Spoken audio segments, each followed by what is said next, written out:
On this example, we want to evaluate the definite integral from -1 to 4 of 4 minus x squared. So let's go ahead and integrate this. So I'm going to have, this is a constant, so I'll just get 4x for that first part. Nothing too crazy there. Minus, and then this is going to be plus 1, 2 plus 1. So minus x to the third over 3.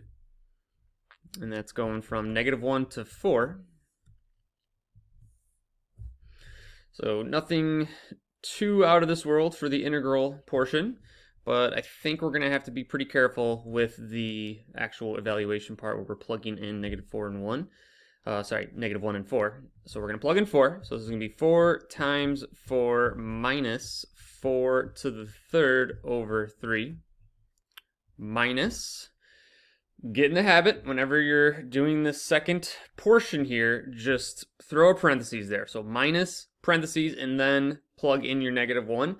That way you have that visual that, oh, I have to subtract off this, I have to subtract off that, especially when you have multiple terms. It's so easy to forget that.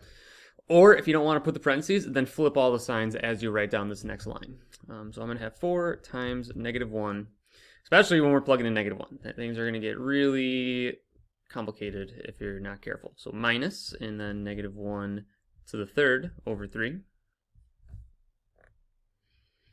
I'm going to just clean up this just slightly here, just because I want to talk about this minus with that negative and then the -1 to the third and everything. So I just want to clean this up just a little bit. So I'm going to have 4 times 4 is 16. Minus 4 to the third is 64 over 3. In this portion right here, 4 times -1 is -4, but I want to do minus. So it's -1 times -4, which is going to become plus 4, because -4, and then we're subtracting off a -4, which is meaning add 4. Then here, this is -1 to the third, so it's -1 times -1 times -1. That's going to be -1, but we're subtracting off that.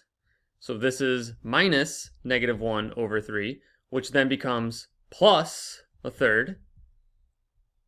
But I want to subtract off that now. So this was negative, this was minus a negative, which came plus, and then we want to subtract that off, so it's going to be minus a third. Yeah. That's something that you really have to, if you don't trust yourself, use your calculator. Like, if you can do this in your calculator, fine. But if you're like, you know what, I'm going to go for this negative, positive, negative, so it's going to be minus a third. And then from here, I would just play the route of putting this all in my calculator. I probably wouldn't deal with this from here, but it is kind of fun to try to make sure you understand this process here. But from here, I'll just go to your calculator. So the answer that we're going to get here is, you get -5 over 3 for your answer there.